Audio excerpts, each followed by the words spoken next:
So, welcome to the show, people. I'm your host, Night Demon, and joined by Parody, the amazing Titan Crucible player, and the guy who remembers nothing. Yeah, he's a hunter.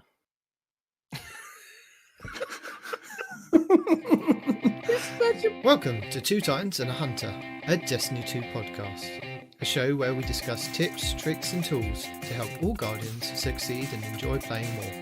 What makes us different? Well, we're not streamers or YouTubers, we just have a passion for Destiny and are dedicated to keeping Guardians informed and up to date with all the latest Destiny 2 news, information and opinions.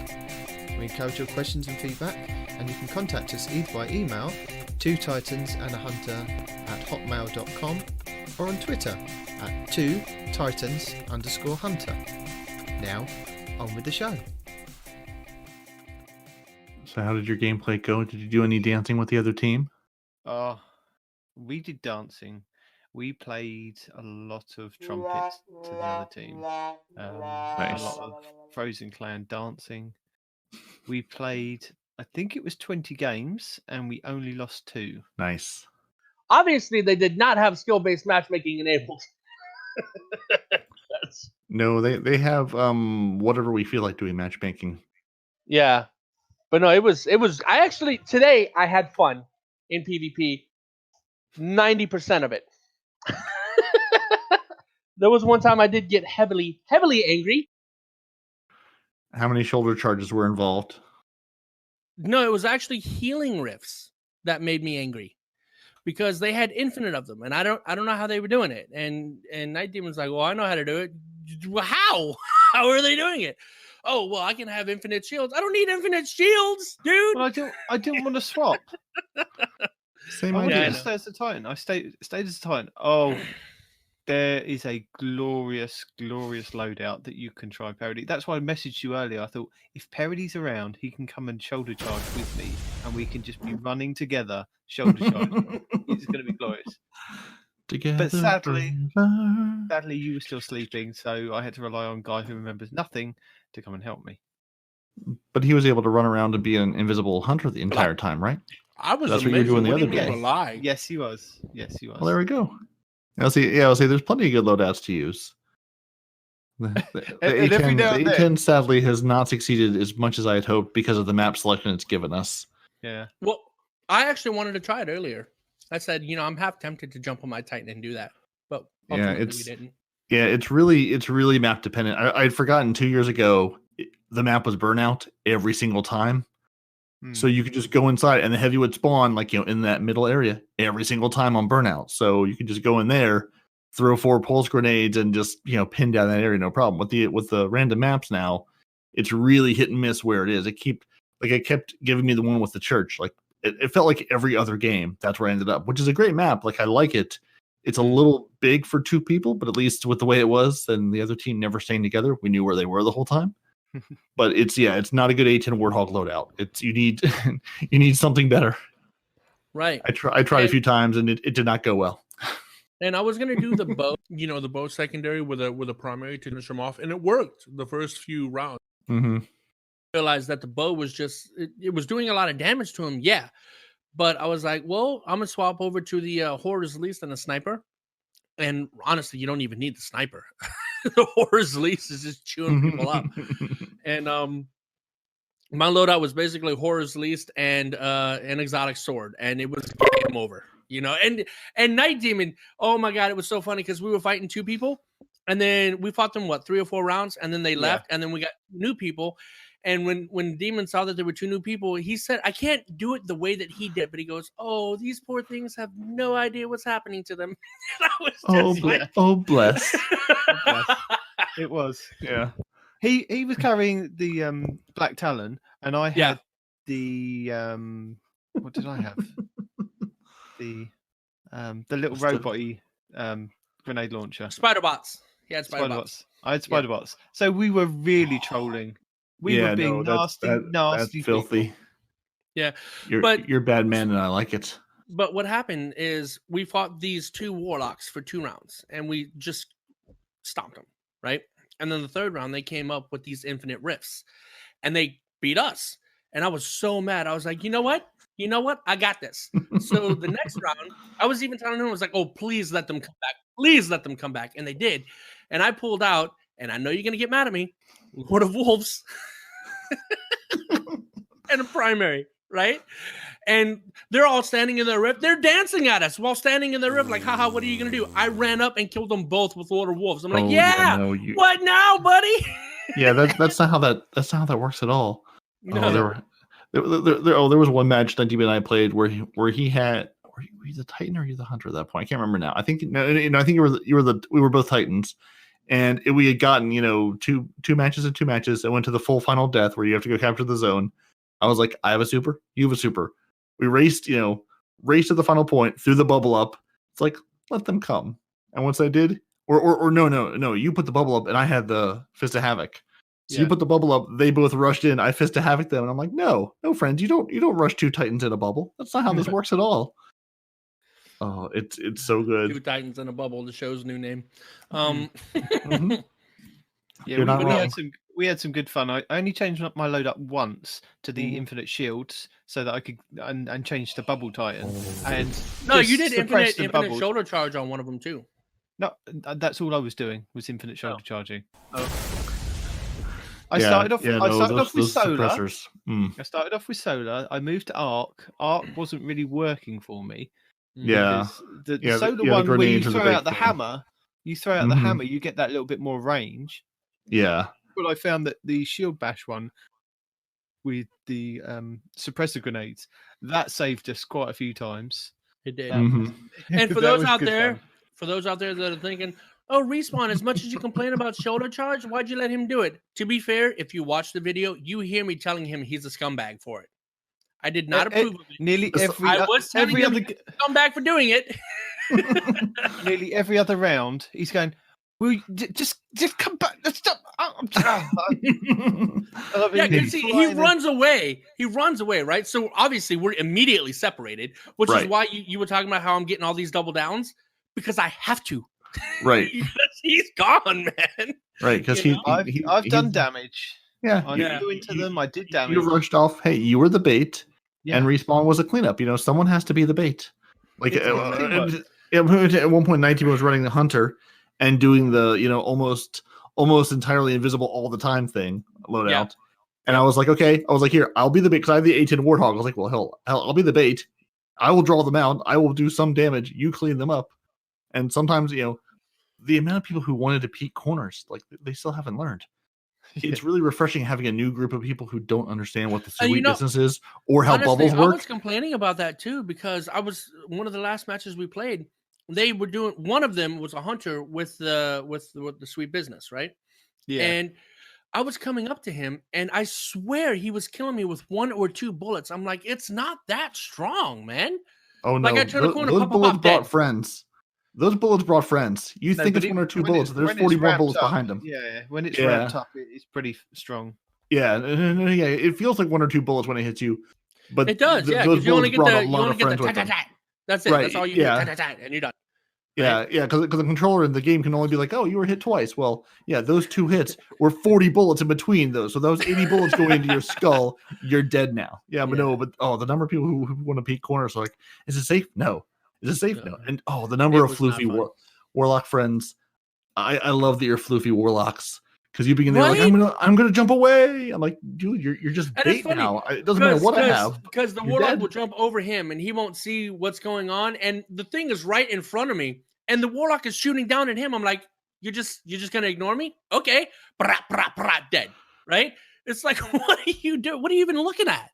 So many times I killed floating warlocks because I'm worried about the shoulder charging Titan under them, who has no idea where they are, and not the Hunter next to them that's got him in his sights, right? Yeah. Oh no. And when they do come down, the Syntheseps, I see you over there 10 feet away. I can get over there to you, and you'll be really confused as to how I got there so fast. Oh, the Syntheseps I used. I'm not sure I actually used many shoulder charges because I never had the opportunity. But just being able to reach out and finish someone off, being like, oh, you think I'm going to shoot you from this range? No, friend. I can reach over there and smack you in the head, and then smack you again by the time you figured out what's happened. Oh, it's so good. Now, I'm thinking that this week I thought, because I tricked Respawn last week with things to say, I thought this week we will just read from This Week at Bungie and the hotfix stuff, so that Respawn knows that I am not tricking him with anything this week. Or am I? Yeah, no, I still don't trust you. Not even. Please go to this specially prepared Bungie This Week at Bungie page that he's hijacked the domain for, and yeah, he's brought it into MS Paint and edited out the stuff. No, you can just search Bungie.uk. That's the official domain, right? I mean, I don't see anything wrong with that. So we've had a couple of hotfixes this week, haven't we, guys? That have done hotfix stuff. We've had 2.7.1.1. which fixed Iron Banner stuff. They added a triumph to track Iron Banner packages earned in Season 9, and this will retroactively count towards all packages already earned this season. And they fixed an issue that prevented the F.X. gift triumph from completing when players earned 50 Iron Banner packages in Season 9. And again, that is retroactive. Gambit, they have fixed Gambit, they've fixed an issue where resetting your infamy rank could reset your progress on Get Close Pursuit. On Get Closer Pursuit. This is retroactive again, and will auto-complete for any players that have already been above Mythic this season. And then Eververse Carousel. They fixed an issue where the Solar Cast emotes were incorrectly priced, so the emote will now be correctly priced at 500 silver, and the carousel will be visible once more. That was an easy hotfix, wasn't it, guys? That didn't do anything to the game. Nope, never. We've got to. I'm so professional. I've got to click backwards and go back into all the different things. Would you like to tell people what happened if they weren't around this week for what happened with the outage and rollback parody? Well, if they weren't around this week, maybe they were around last week. Happened last week. Yeah. No. This is a different week. Yeah. No. Different week, same effect. So they pushed this update out, and same thing happened as last week. We had a smaller percentage of folks were missing their currency and materials, just like last week. So again, they pulled the plug, rolled things back, and said, "Oh, okay, well, what? We thought we fixed this. What happened?" And Bungie did actually put out a long, in-depth technical explanation. The Destiny 2 outage and rollback. That I will not read in its entirety because nobody needs that. We're trying to keep the show under 6 hours.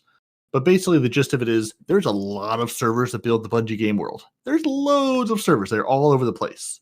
Now, because we have so many servers, they said some of the servers would go down and crash periodically, and they'd have to manually bring them back up. Fine, great. Doesn't really affect anything in the game. Players aren't usually going to see that or notice it. It'll just dump you to another server. You'll be fine. However, when they push the updates out, the servers that were offline at the time or crashed at the time didn't receive the new code, didn't receive the new update. So basically, when the new update went live and the people were let back into the game worlds, if you happened to be on one of those particular servers that didn't receive the update, you were seeing issues with the bugs and the glitches and your materials being gone, and it was causing you all sorts of problems. So they've now basically, the patch they pushed this week is now going to fix that, as well as take away our infinite Dawn Blades. And again, if you're technical and actually care and want to get a full in-depth reason of how this happened and why it happened a second time, what they're doing to fix it, they put out a huge long blog post about the preventative measures they're taking, things like that. But that's the short semi-technical version of there's loads of servers, not all of them got patched, hence they had problems. All the servers have now been patched, and they're putting things in the game to prevent this from happening again. And everyone's going to yell, "Oh, QA this and QA that." Well, yes. When they did the QA testing, again, if you've got, call it 500 servers, I don't know what the numbers, you say you have 500 servers built in the game world. Well, you can only test, some fraction of those servers. And it just happened that every server they tested on didn't have the issue they were experiencing. It didn't have the issue with the server going down early and not getting the new code. So again, they put in some measures to fix that, but that's why it wasn't caught in QA this time around. And knock on wood, going forward, this kind of big thing shouldn't happen again. Yeah, shouldn't. So that's that. So if you're trying to play Crimson doubles on Tuesday, good luck. Come back Wednesday, and we'll see what happens this coming Tuesday, and if things are good, and copacetic and patched, and everything's a little better than it was, or we'll have to reload things again. Really, just take Tuesday off. The moral of the story is don't take your Tuesdays off work to play content. Take your Wednesdays off work to play content. Maybe Thursday or Friday. Just take the rest of the week off, but not Tuesday. Tuesday is a cursed day. Do not take it off work because it's just not going to work out for you. So, we have a few things happening in Destiny next week, don't we, guys? Because there aren't any. Right, guy who remembers nothing. There's no point in typing. You didn't get any notes. What did I say at the beginning of the show? There are no notes. Look it up. There's no notes. We're going off the website so that you know you're not being tricked. Oh, what's the website? Bungie.com? Bungie.uk/nightdemon/definitely not respawn-singing.html. So, we have a few things going on next week in Destiny, even though it's still a quiet week. And it was kind of a quiet week this week at Bungie, but we'll get to that in a second. So next week, we've got Iron Banner with Lord Saladin returning to the tower with increased valor. We have also got Clash and Showdown coming to the Crucible. And guess what? The Imperium restoration effort is still ongoing. It's not going to be, stopping until the end of the season. So I don't know why they put that in the briefing. But again, still don't know what. Yeah, they could put what the flashpoint's going to be next week, but again, don't know. No one cares. No, I'm going to take a guess. I'm going to say EDZ. Ooh. Right, you've got where are you going, Parody? I'm going to say let's go to the Dreaming City for a flashpoint. Do they have flashpoints on the Dreaming City? I don't know, but maybe the Telesto will hear me and they'll do one now. Don't know, but I'm gonna say it anyway because you can see I pay no attention to it either because no one cares. It's probably going to be on Titan because now that we got GDAD in the clan chat, they're going to give Titan just for GDAD. You're not wrong. Oh, every week you start eating when we podcast. So You're I like woke up. Some squirrel. Hang on, no, he's like some squirrel. You can tell he's got his little pouches filled up. That was the week before last when we had squirrel on. Go on, sorry. So I just wanted to it's a cough drop because I'm coughing. That's why I keep muting my mic off and on.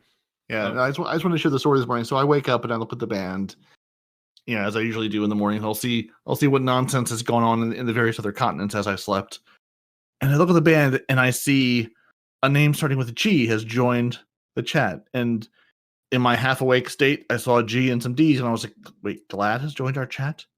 That doesn't make any sense. Wait, no, this can't be right." So, but the phone went back to bed, but clearly I'm not awake enough yet. Looked at it later. Oh, no, G-Dad has joined our chat. Okay, that makes much more sense. That my brain just saw the G and the two Ds, and I was like, Glad, obviously. Yeah. So, yeah. So Glad's here. We got the nice shout out from iFrostbolt this week, who didn't really shout us out, but he said the words "two Titan and a Hunter" in the video he put up. So clearly, he was referencing our show. I don't know how it could be any more clear than that, but the best thing that we can do is reference his video in our show notes. So I will put that in the show notes for anybody who wants to go and check that out. Exactly. So see, it what comes around goes around. Everyone loves everyone. Destiny's a beautiful place. It is. So what is our current Fractaline goal there, Night Demon? What are we working towards at this point? Me personally, or the community as a whole? The community. I don't care how many billions of Fractaline you have stored up. I don't care how close you are to the 700 and whatever thousand was the maximum Fractaline you could have in your inventory at one time. What is our community Fractaline goal? I don't know. You think they'd have it right here on the main page, but they don't. You would think so. I would have asked Respawn, but I know better than that. Yeah, like I said, I know better than that. What are we at the moment? Isn't it something like 6 billion? Yeah, I think that's what I think. I was just trying to find the. Or is that the next target? Right. The next. I think the next target is 6, but I was trying to confirm that before I say it with authority. Like I'm a podcaster, I know what's going on. No, we can do this guest stuff. We can do the guest stuff. Yeah. So let's see. They are. We could edit stuff out if we wanted to, or not. It depends on how we feel today. Okay, yeah. So 6 billion. Okay, yeah. So there's our Bungie tweet from February 12th. So yeah, 6 billion is our next goal to hit. So we are, according to the global fractaline counter at warmind.io, we are at. You guys want to take a guess? Just seeing where we are at a community, or do you care to guess and want me just to tell you? I can't guess. You know, I'm terrible with numbers. Yeah, no, I was trying to one up you by going to a different website, but it doesn't have it. Fair enough. Yeah. So far, Charlemagne's Warmind.io counter, we are at a little over 4 billion fractaline. We're at 4,038,870,700 fractaline as of Saturday, February 15th, about 5:30 p.m. Eastern. There's not a. I don't know how often they update this page. I know it's a couple times a day, but it doesn't have a timestamp. So we're at a little over 4,038,000,000 fractaline so far. What's quite interesting about we'll be that there soon. is the people that have been saving their fractaline, like me, and I think Respawn was as well, because we were talking about this earlier today. Yeah. And reinvesting it back into the obelisks until the 17th, 18th, and then putting it into the tower obelisk. So those people that are actually kind of holding on to those large quantities for the last couple of weeks, it's going to be interesting come reset how much that suddenly whacks up, isn't it? Yeah, and how long it takes them to actually put any of that in there, because I've got 10,000 on my character still that I just haven't bothered to put in because I don't want to sit there and hold the button down for 25 minutes, putting them in 100 at a time. So if you've got like some of these folks that have donated 700,000, 200,000 fractally, I'm like, no, I'm not doing this, because they also have like a little a top residence power leaderboard on here. And people are at 709,000, 693,000, 627,000 resonance power. You're not going to be able to spend all that. There's no point. There's just no point in it. Like, as a community, we'll do fine getting to 6 billion, but just put them in there. Like, what are you saving it for? Like, there's no point in maxing it out to the end. You only need so many weapon rolls. No, we need all the weapon rolls. We've gone over this. We've highlighted several videos that you need to get the god roll. And this is your perfect chance. You don't have to play the sundial. You don't have to do anything else but just stand in front of the machine at the tower and plonk your stuff in. And that's it. And you can roll it and after hour after hour. I haven't got Iron Banner planned for this week. I have just got tower sitting for the rest of this week to do. I mean, it's the school holidays for me over here. So who what time that I does can Iron get? Banner? Get out of here. I do. Iron Banner's marvelous. You go away. Yeah, you go away. Iron Banner's a lot of fun because you can bring your A10 Warthog in because people don't expect it. All the people who don't normally play Crucibles sometimes will step into that for the triumphs or the achievements or bounties or whatever, and the higher level gear drops, and then you can just mow down a whole new group of people. It's fun. It's great. I mean, the concept isn't bad, but the fact that you're playing a game mode where light level matters, but you don't get glory, right? That's stupid. And on top of that, the quest that they give you to complete is just asinine, and it just, I like the game mode. I like the idea. I just wish they would give us glory for it, Yeah. And I don't know why they don't. Because honestly, because it would be a mess. 6v6 should never be a glory-based activity because no, that's just a mess. The amount of times you get kicked out of matches, or the matches that put you up against, or I don't know. Well, no, I mean, I see Respawn's point. Maybe it should be, but you don't lose points, but it's very minimal points that you do get for winning.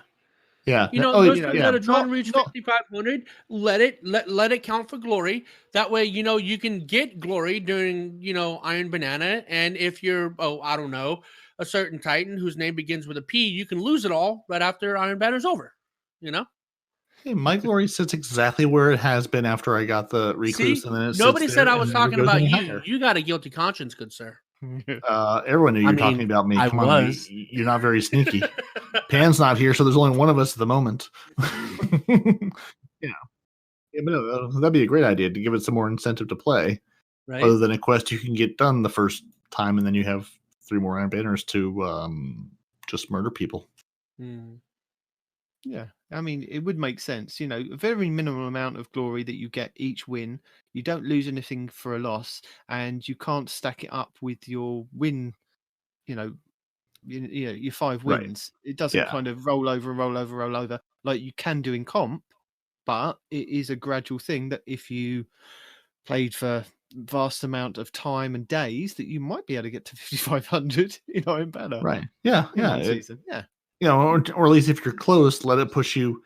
You know, let it if you're sitting right at that, 2,000 and something, or right at that, 5,400 and something, and you just can't quite get over that last threshold. That's at least another mechanism to get you where you're trying to go, to unlock a weapon, or to hit, or to finish some quest, or whatever. And it would give people a good reason to go into Iron Banner and not have to worry about, the doing quests and things. They just want to play to win, to get the glory points. And then, which would be great because no one plays to win. Everyone plays to do whatever quest step they're on, and that's it. Really, they should have made Iron Banner Clash or something other than Control, because no one's controlled a zone in Iron Banner in about the last 3 Iron Banners. No one anywhere. Get the zones. Everyone's like, no, I'm getting hand cannon kills. I'm getting shotgun kills. I'm getting whatever. No one cares about the zones. I have played the most lopsided Iron Banner games on both ends, winning and losing, like this season, because nobody cares about the zones at all. And I'll be the first to admit, me included. I'm like, no, I'm going to run around and get the kills. No one else is capturing zones. I'll try to keep, at least keep the other team from locking it down. So just to keep the game going longer, but that's it. That's all I'm interested in, just playing. Well, this week, now that you've done all your characters, you can just go in and play the game and enjoy it. We could actually form a whole team and go and enjoy it. But I know the people that... What is this done all your characters thing you speak of? I thought you did all the quest parts on all your He's characters. got 3 Titans, obviously. You're telling me there are other characters to do? You mean there's a third character I could let out of the ship and let him see the light of the sun for the first time in like a year? Yes. Yeah. I mean, I could, yes, but I'm just too lazy to do that. While we're on weapons and while we're on PvP, I haven't even gotten the Gallant Charge at all, right? Because I didn't think it looked good on paper. But today, remember when we were playing against that one guy that was just deleting me and you with that Gallant Charge at ranges that should have been for air intel? Yes, yeah. That was crazy, man. So that's because he'd had 2 games of me shoulder charging him in the face, and he realised the only way to stop a shoulder charging Titan is to whip out a fusion rifle that charges very quickly. Speaking of which, that was one of the funniest things we didn't mention earlier, but they were both down there, right, standing in a well of healing, and I was shooting them, and I was ducking behind and shooting them and ducking behind and shooting them and ducking them behind, and I got one of them, and the other one was almost dead, but he killed me. And I was about to lose my mind, and then all of a sudden, out of the left side of my screen, I just see Demon, boom, just shoulder charge him out of nowhere. He wasn't on my map. He wasn't in my line of view. He just came out of a portal. This dude is playing with portals and just deleted that guy. There was what? There was some moment. I think it was. I can't remember if it was if I was playing with you, Night Deep, or not. We were playing against a warlock and a hunter, and I was just trying to chase down this warlock because he was just like, he was sitting back, and I don't remember what he had. He had something with range. It was like one of the grenade launchers he was good with, something like that. And I'm like jumping to go like track him down in the sky, and this hunter goes like across my line of sight. I don't know where he came from, but like straight in front of me. The shoulder charge says, "Oh, hey, look, there's a hunter over there." Like I did a 90-degree turn midair and it went after the hunter instead of the warlock. Killed this poor hunter who's probably like, "What happened? Where did that truck come from?" Yeah, but no, that Gallant Charge can be deadly though. It can roll with Demolitionist and Swashbuckler, or Demolitionist and Rampage on it, and it's filthy. You can get some good rolls on that thing. In addition to it, hitting like a truck from range. And you're telling me that you can't, use that Tower Obelisk for good? There you go. There's one good reason. Yeah, I didn't say you could use it for good. I got all kinds of good weapons out of there. Yeah, no one's saying you can't use it for good. I'm just saying that's the perfect thing to do this week. If you have like 10 minutes to actually go play, go sit and burn through some weapons. There you go. If you're trying to get something done and you don't think you'll have enough time to actually complete an activity or do something for long, go just farm some weapons and then let them show up and look at D2 checklist and have it tell you what the god rolls are, and then trash the rest of them, and then you can go on with your life. or like, look at I the like that videos that GG. we've highlighted. Yeah. Yeah, like .gg does help quite a You lot. can do that too. Yeah. Yeah. Well, and Blue Screen was telling me all about he's telling me about d2checklist.com for a while now, but part of their gear rolls on that. They use, I can't remember who's, someone sort of like community collected God roll list. So you can, log in with your account and it will tell you what you have, what your weapons and stuff are. And if they're considered God rolls for PvE, PvP, or both, or what perks, the community finds most useful. And it checks out to, Outlaw Rampage or, the things you want to have on the different weapons. If you're looking at a gun going, I never use hand cannons, what does a hand cannon give me? Or if I never use bows, what am I looking for in a bow? It's a nice way to say, hey, here's a good version of, the 6 things you have in your vault or whatever that you haven't bothered to look through yet. So I use it on a couple of things that I'm like, I have 6 of these. They all seem decent to me. Let's see what the community thinks. And so where is that there. at though? Because I'm on the page and I see like max light guide, current party activity history, timelines, external links, under gear. Gear. Okay, at the top. Yeah. So if you look under gear, then sign in. Okay. Yeah. Well, yeah. You've signed so it knows what you have. Right. And then it'll give you a little filter thing like to search through your gear. You can just type in God roll. I think it's all one word, and it will tell you anything with the God rolls on it. And you can also use that to like tag things as like keep it, infuse it, trash it, and then you can also from there it'll let you compare. It'll tell you how many copies of each weapon you have in your vault. So if you have like 7 bygones, and you're going, okay, which of these 2 should I keep? No, 90 will keep all 7, but for the rest of us, if you're trying to sort through them and say I only need 2 or 3 of these, it'll let you can pull them up and it'll look at them side by side, and you can look at all the perks side by side, all the stats side by side, and you can also from there transfer it to a character or to the vault. So you can go through your vault that way and mark things as junk in the app and then transfer that junk to your character to delete or to infuse or whatever. So when you type it's a nice way to go through things. How do you know if it's a God roll or not? Because I typed is God roll as a filter. Just God roll, all one word, God roll. Oh, where it said to say is God roll, but okay. Okay, I don't know. Yeah, on mine, if you just type in God roll, and then if any weapon that has like a big yellow star next to it or orange star next to it, it's a God roll for both things. And then I think it's like if it has a shield, it's a PvE God roll, and if it has like a little the cross swords, it's a PvP God roll. But you can go through and it will tell you. And it'll also do the same thing on the perk list. Any perk with like the big star next to it is considered, a god, or they say recommended for PvE and PvP. Ha! And then the shields recommend PvE and a PvP God roll. So is my Outlast. Yeah, so it's nice to obviously see. Recluse. Right. Yeah. Some of them are obvious, but some of them, it's great too. Yeah. Again, if you've got, you're farming for all these weapons specifically, if you've got a whole bunch of them, you can, and you don't want to say to look through all of them, you can hit that. It'll say copies and show you how many you have. And then you can look at them again all side by side and see, okay, are one of these great or some of these trash? And you can sort of keep things that way. Night Demon, this might help you out, or you might be a lost cause. But Blue was telling me about this week, and I keep forgetting D2 checklist is a thing you can go to and sort your weapons with some intelligence. It's just nice to have someone telling you, hey, this is what the community thinks is a god roll. Let's at least, it's at least a starting point for me to look through all this crap.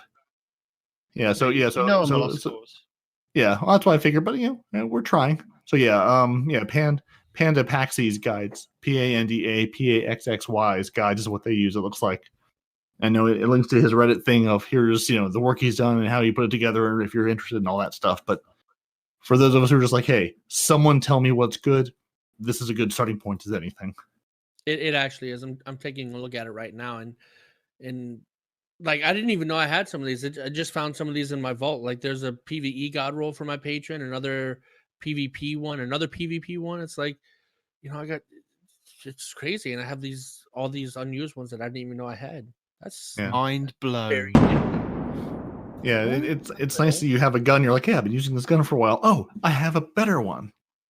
It helped me too. I was playing with Blue the other day, and he was suffering through scout rifle kills in momentum control. So I said, you know what? Let me grab a sniper rifle. Let me at least go, walk down this Revoker quest path a little bit. I'm not a sniper. I'm not necessarily grinding for the Revoker, but I'm like, I'll jump in with you. I'll play. I have the Randy's throwing knife. Let me work on something in this. And I said, okay, which sniper rifle has the most aim assist? Let's find one of those and put that on. So I used D2 checklist, found an apostate with like a 73 aim assist. I'm like, yep, let's do that. Let's put that on. And it was right. It has stupid amounts of aim assist. I was hitting shots I had no right to hit. It said I had no right to hit. Oh yeah, no, not at all. I'm like, so some of those bullets, I'm like, you could see the curve as that man jumped away or dodged, and I'm like, oh, and because it was momentum control, I just had to hit someone. Didn't have to be a headshot. I just had to make contact, and he died. I just need you to die. That's all. I'm like, no, this will work great. I can land the shot even if I shouldn't, but hey, I will land the shot because thank you, aim assist. So can you delete from this page? Because I see where it says like junk or whatever. You can't delete directly, but like you can mark them, but then you can transfer. You can transfer from this to you can also lock and unlock. Ooh, that's nifty. Yeah. So like you can't delete from here, but like you can mark it as junk and then transfer it from here to the game. Because I think if you click on the weapon's name, it'll say equip on your character, transfer to character A, B, and C. Or dump it in your vault. So you can at least use this to move things, to mark all the junk you want as junk, and then say, move this, and then delete it. For you, load up your Titan, take everything off them, and then just dump all the junk onto the Titan and delete it that way. Ooh, the one you were talking about earlier, the patron of lost causes with full auto and vorpal weapon, they say is junk, dude. They say it's junk, but it works for me. So yeah, whatever works for you. Yeah, which is the other thing. They say here's what the best thing is. Really, I just wanted something full auto for a scout rifle because it just makes me happy. Yeah. I'm sure there are better rolls out there, but if I can shoot more than you can shoot, I'm going to win in the end. That's not a bad point. So this week at Bungie, they go back over some of the stuff that they were talking about with the bugs earlier in the week and the hot fixes. Then they talk a bit about the fractal line that's slowly creeping up, which we've already covered.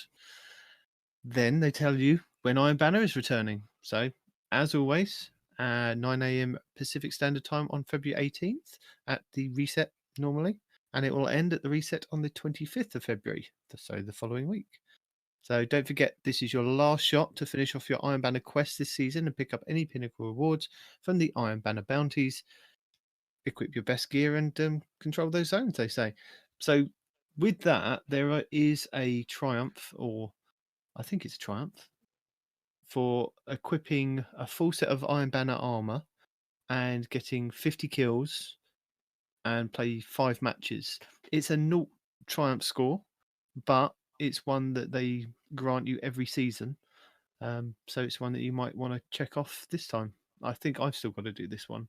Every season I go, shall I do it? And then I look down the list and I've got it ever since like the 3rd or 4th season when they started putting it in. I was like, if I stop, I know I've stopped, and that's going to upset me. So they do it on purpose. They've got me for just doing it. I should have done it last, the last Iron Banner, but I know that one's still around. Yeah. No, I think it was the last Iron Banner and the one before. I just sort of was like, I'm not doing this again because I did it the first couple. Yeah, I played all 3 characters, got all the gear, did all the quests. I was like, I'm not doing this. It's just not worth the grind. I want to get done on 1 character, maybe 2, and then just go have fun and hang out. Like I don't need to grind for this triumph that's worth nothing. It's not going towards any title. It's not going towards anything. It's just a thing that's there, and no. So, would you like to tell us about our not the hot fixes, our known issues? Are there any known issues this week, Parody? Nope, they fixed everything. The game is perfect. Moving on. Brilliant. There's a timeline where that's possible. This is not that timeline, but I'm sure there's a timeline somewhere where the game is perfect and there's not a single bug and everything's good. However, we do have a couple of known issues, really all stemming from the rollback of what they did and the bugs from last week. So, players who completed quests or lost progress or gear between 8:30 and 10:30 a.m. PST on Tuesday, February 11th will have to do that again because none of that ever actually happened. The Fire of the Crimson Days emblem still can't be accepted if it's in your inventory. Delete it and then get the new one from Shaxx if you're trying to go down that quest line and get that started. The unearned and unclaimed Crimson Days triumphs will be removed when Crimson Days ends and won't be able to be claimed after the event ends. Not sure why that's a known issue. That's just how the game works. Claim the thing while it's active. Players who have trouble collecting their undeterred, the SVC-12 or the IVC-10 sparrows need to make room in their sparrow and consumable inventories to receive them. Seems less of a known issue and more of a you have to have a place to put the thing you're trying to put it. And they have a full list of issues that are maybe actually issues on the known issues article in the help forum. Speaking of those 2 sparrows, who else watched that video and said, oh, you can probably ride these together. You can like connect them up in some way and, cruise around tandem with your buddy. I think we all did. We all sure did. How long did you spend trying to ride them tandem? Pan and I definitely loaded into Titan to play our, heroic adventure for that bounty, and definitely spent the first 5 minutes of that trying to figure out how to make that happen. Trying to figure out, we both bought them both. And then, one of us put on one put on the other. We tried one way, we tried the other way. We tried running into each other, or maybe they have to kiss, and we put them in front of each other. No, there's no way to connect those two. We tried to have them make little sparrow babies. It just wasn't. Yeah, no. I'm like, in no world is this a thing. And then we were very disappointed, and then put our polar bears back on because no, I bought your dumb sparrows, which was the only thing that I didn't have from this Crimson Days. I'm like, no, this is dumb. I thought for sure you could combine them and then like drive around, just clotheslining Fallen or something, but no. Did you get your emblem though? Have you gone on the Bungie rewards and got your emblem for getting the 2 sparrows? I have not. You have to do that before the 18th. I know this podcast probably won't be out before then, so I do apologise to anybody that didn't claim their emblem. But we did go over it last week that you could go to the Bungie rewards and claim it once you've bought both sparrows. We sure did. And then you can have it, and then you can be sad, happy, something. Let's face it, you could probably get it again next year. It would be something that you can get from Eververse for about 500 silver. Yeah, they'll put it up for sale, or they'll unlock it in some way, or something. Yeah, I was very disappointed. Did you guys spend any time with anyone trying to get this to work, or did you see it not work and then not waste your time? I did not mess with it at all. No, we just went into Crucible and we had fun. Yeah, I didn't buy them. I didn't like the bikes at all. So no, there's truly no reason to buy them except for getting the emblem. But yeah, no, they're fine looking, I guess, but they don't combine. So who cares? And that's it for the show this week. Thank you very much for tuning in. Really? What? Yeah. No, that's nothing. There's nothing else to go over. So we still talk about Fallout getting the 9-year-old to 5,500 comp and rank, or rank and comp. Strike that, reverse it. No, actually, that's it. No, that's it. That's it. So the Dawn Blades getting patched. We talked about that. Did you guys run into any Dawn Blades? Any Infinite Dawn Blades in the Crimson Days? Just out of curiosity. Nope. Since you played, they were using Arc actually. Yeah, about it. Loads of Arc buddies, and I definitely got handheld Supernova many times. But yeah, I think I didn't get hit with any of those. But yeah, the Arc buddies were a thing. Yeah. Oh yeah. Well, I mean, why not? Like, I'm surprised I didn't run into more double warlocks being like, "Hey, Arc buddy, getaway artist, we can make this happen." We did that. Was our whole thing where I got mad and had to pull out the. Oh, did you find them? Okay. Yeah. That was that whole thing. We played them for 4 matches, beat them the first 2 matches. They beat us the third because then they did that whole infinite well thing. And then the 4th, I pulled out a load of wolves and I showed them your well can't beat my wolf. Sorry. Yeah, that's also a good use for the pulse grenades. Just toss a couple of those into a well and hunters don't have them. Well, that's then use your skip grenade or the ones that sit there and then I did use the void, but they apparently out heal the void. Those Titan pulse grenades are the one of the few things I can just toss into a well and go, no, you don't want to be here. It's bad for you. Dirty. They're very dirty. Yeah, they're filthy. There's one team we played that was using those blinding grenades just very, very effectively. Gee, I wonder who that was. No, that's what he was doing. He wanted to be a troll, so he pulled out some blinding grenades. The way he wanted to blind them before shoulder charging them. It's okay. Oh, that's what it was. My horse. You won't see it coming. It's fine. Yeah. My horse go to sleep. Full auto and kill clip. That's why it was so deadly. Full auto kill clip. Nice. Yeah. Sorry, we keep talking about ourselves. So yeah, that was it. And Parody, do you want to close the show? No. So Shut up. Thanks for joining our Respawn List episode this week, where we're not going to talk about the thing that Respawn wants to talk about because it gets him angry and it's more fun for the rest of us. Okay, I tell you what, you can continue the podcast if you go over the stuff in the TWAB before you go off on ranting. One last thing before the rant, which again, Gazur will be gone by the time this comes out. But did you see what Zur was selling this week for the Titans specifically? Worm Gods? No. Mm-hmm. Aren't those still disabled in the game? You may want a pair of disabled gauntlets. I looked at that and I said, Sir, are you really selling, your Valentine's Day present is here's some gauntlets that one day you can use, but today is not that day because they're disabled? Yeah. I haven't tried to pull them out. I haven't seen if they enabled them again, but I haven't seen anything that said they have. But I just thought that was just, classic Sir. Here's a thing you can't use. Enjoy. Well, you never know. They might have re-enabled them for Crimson Days, and we just don't know about it. They haven't told us. That's true. We should anybody let the tried? punching begin. Question mark? No. That's one of those exotics that I forget exists, and maybe I shouldn't because I love my Syntheseps so much, but the Worm Gods just don't get the love that they should. Fair enough. No, they still can't be equipped. Just told me, do not even bother getting them out of your vault. Put them back in the vault and leave the armor alone. Right, done that. Yep. Still broken. Very good. Still locked. Very good.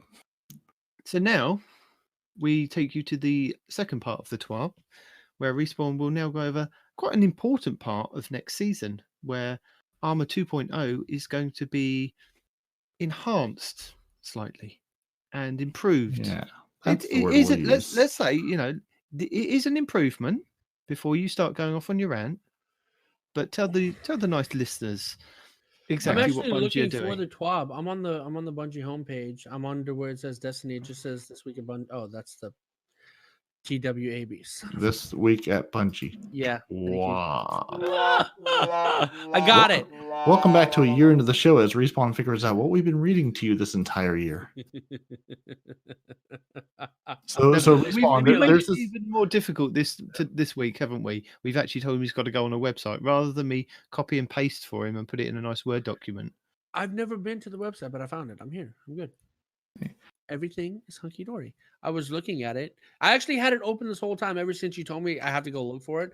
So it's been open this whole time. How have you developed a rant for this week's show and not actually read the stuff that Bungie put out? Have you just watched a video and gone, I'm angry with that? No. I know exactly. No, I read what Andy put. Because Andy put the video. Yeah, see, because Andy read it and screenshotted this section and put it into our band chat.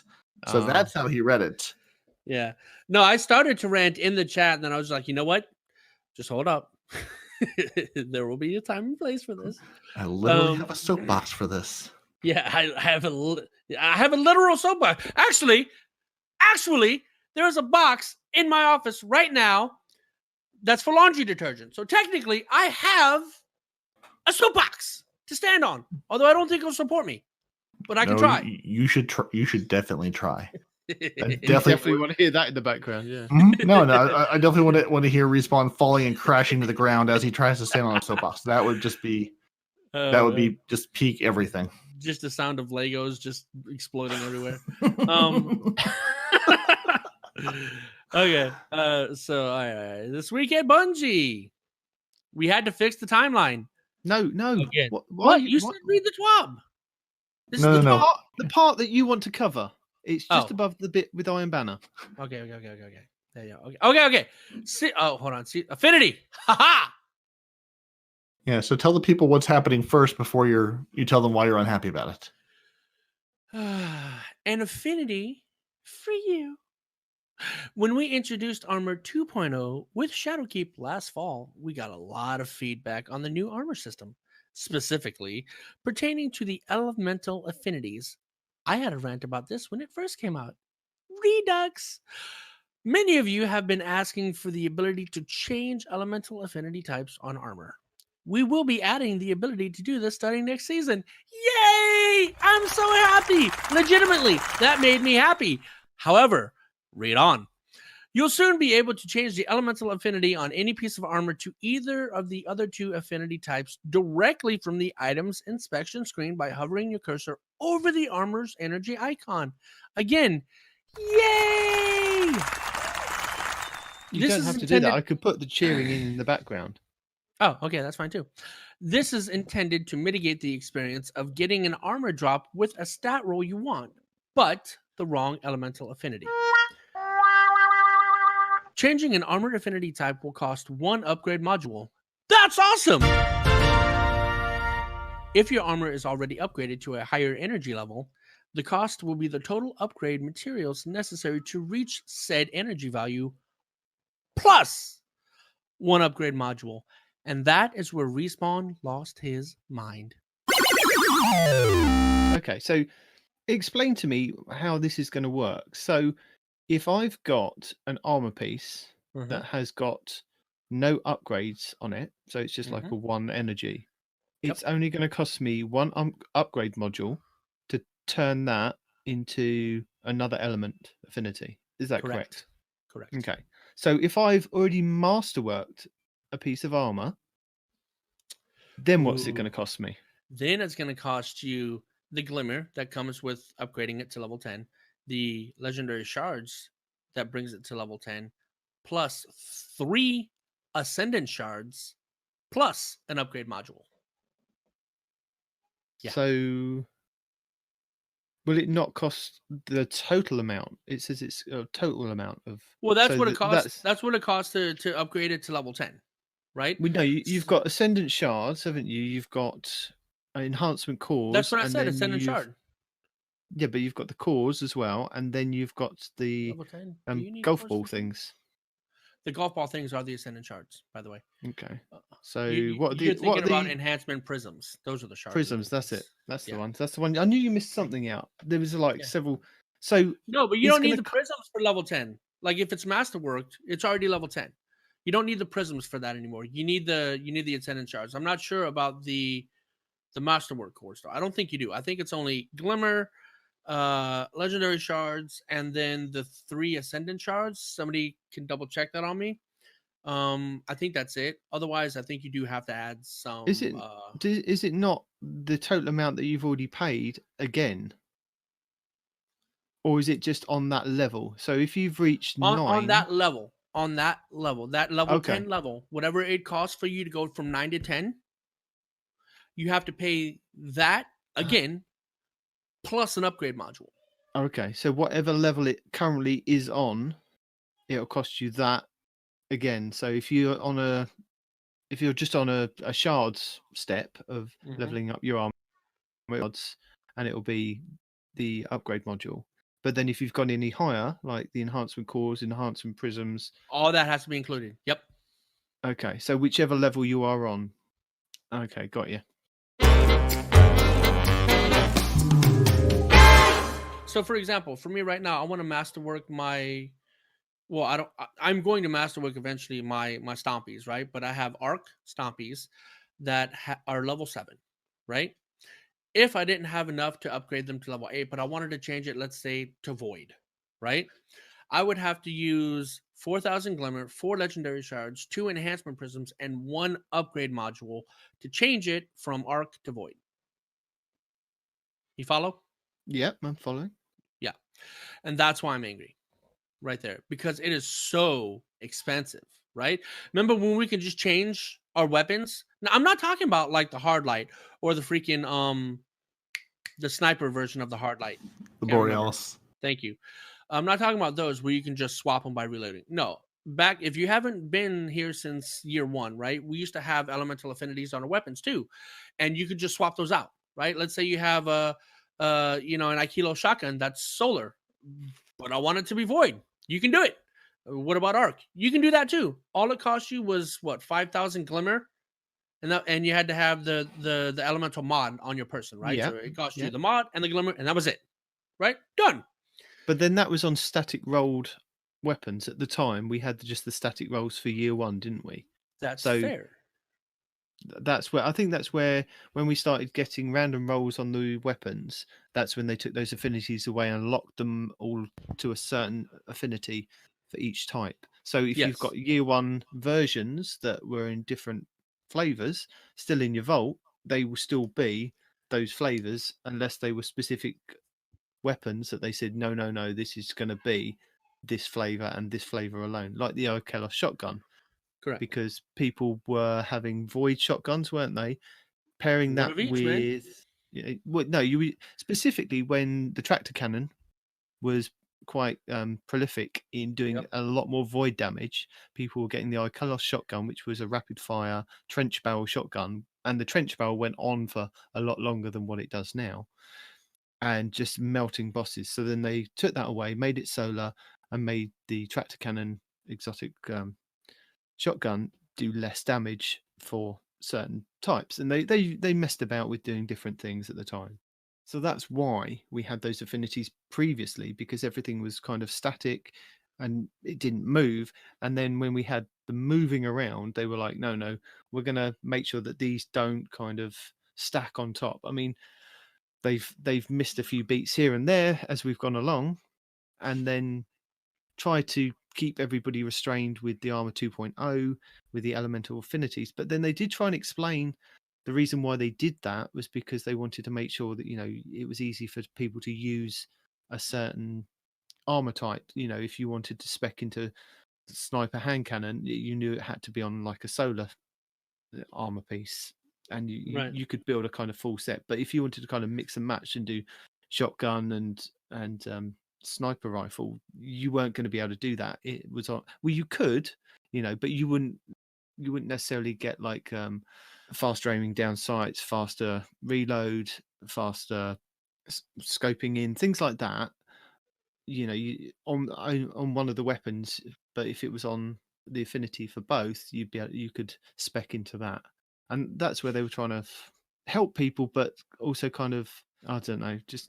But we did discuss this, didn't we? That we weren't really using the armor to its best possible potential versions of it. Yeah, its best potential in armor 1.0, where if you had just a good high stat roll armor, it wouldn't matter whether you were using a hand cannon sniper or hand cannon shotgun loadout. You just did what you did. You just did you.